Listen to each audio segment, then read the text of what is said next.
Next on 7 and 4 News at 5. A soldier is back in northern Michigan after being hit by a roadside explosive in Iraq. I'm Rachel Melnick. I'll bring you his story next. More than a dozen boxes of Christmas gifts for soldiers and Marines are sent to Iraq from a northern Michigan post office.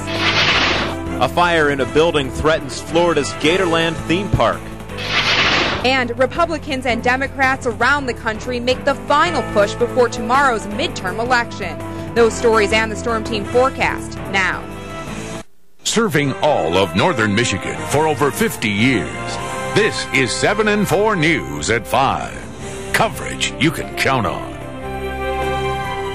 Good evening, I'm Adam Bartlemay. And I'm Kristen Makarowski. A U.S. soldier is back in northern Michigan tonight after months of rehabilitation. He was hit by a roadside explosive. Specialist Nick Paupore had been in the Army for almost 3 years when he lost his leg in a roadside attack in July. 7 and 4's Rachel Melnick spent the day with him recalling the incident and how his life has changed. Rachel? Adam, Specialist Nick Paupore is currently living in Washington, D.C. at a rehabilitation center and has a long road of recovery in front of him. But he says he's lucky. It could have been worse. If something big happened, like a Pearl Harbor kind of a deal, that I'd have to join. That was just how I felt about it. And of course 9/11 happened. For this family, 9/11 changed everything. Specialist Nick Paupore enlisted and moved his family from Traverse City to an Army base in Tennessee.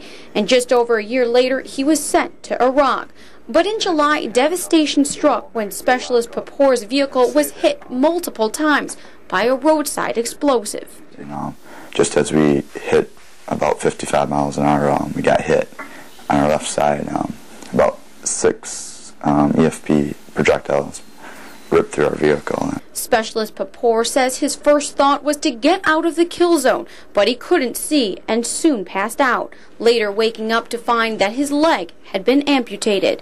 I had known there was something wrong then, so I immediately asked if I still had my leg, and of course they politely said that I had lost it. They'd tried everything, so it was quite a shock. The next day, Specialist Paupore was able to talk to his wife from a hospital in Germany where he had been transferred.